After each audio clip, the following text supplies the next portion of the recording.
మారు మనసు ద్వారానే రక్షణ. మారు మనసు అనేది అనునిత్యము క్రైస్తవునిలో జరగవలసిన చర్య. మారు మనసు లోతులను బట్టి క్రైస్తవ జీవిత అనుభవాలు ఉంటాయి. బైబిల్లో వివిధ వ్యక్తుల మారు మనసులను తెలుసుకుంటూ ఉన్నాం. ఈరోజు పేతురు మారు మనసు అనుభవం గురించి తెలుసుకోబోతూ ఉన్నాం.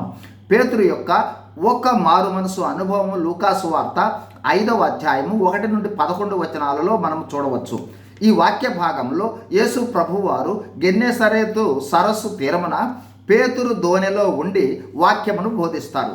బోధ ముగించిన తరువాత నీవు దోణిను లోపలికి నడిపించి చేపలను పట్టుటకు వలలు వేయమని పేతురుతో అంటారు. అయితే పేతురు ఏలినవాడా, రాత్రంతా వేశాము, మాకేమీ దొరకలేదు అని అంటాడు. అంటే సీమోను పేతురు వాళ్ళు రాత్రంతా శ్రమ పడినా ఏమీ దొరకలేదని ప్రభువుకు వారు చెప్పక ముందుగానే తెలుసన్న మాట గుర్తించాలి. ఆ తర్వాత పేతురు అంటాడు, నీ మాట చొప్పున వలలు వేస్తామని వలలు వేస్తారు. విస్తారంగా చేపలు పడతాయి. వలలు పిగిలిపోతున్నందున పాలివారి సహాయం కూడా కోరతారు. ఇక్కడ సీమోను పేతురు యొక్క అద్భుతమైన స్పందన, మారు మనసు, పశ్చాత్తాపము కనిపిస్తుంది. జాగ్రత్తగా గమనించగలరు. లూకాసు వార్త 5:8 పేతురు అది చూచి, అంటే విస్తారముగా చేపల పడుట చూచి యేసు పాదాల ఎదుట సాగిలపడి, ప్రభువా నన్ను విడిచిపోము, నేను పాపాత్ముడనని చెప్పాను.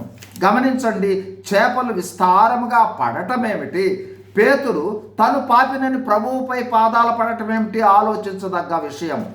ప్రభు ఎదురైతే మనమేమిటో మనకు అర్థమవుతుంది.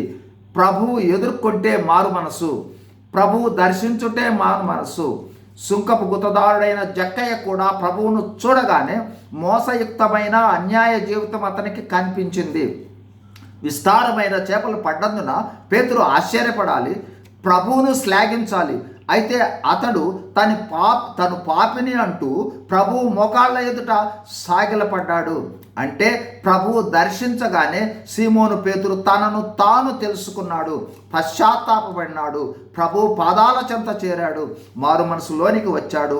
ఈ మారు మనసు అనుభవం ద్వారా పేతురు పొందిన గొప్ప ఆశీర్వాదం. లూకాసు వార్త 5:10. అందుకు యేసు, భయపడకుము, ఇప్పటి నుండి నీవు మనుషులను పట్టువాడవై యుందువని సీమోనుతో చెప్పాను. అంటే శిష్యుడుగా చేర్చబడ్డాడు.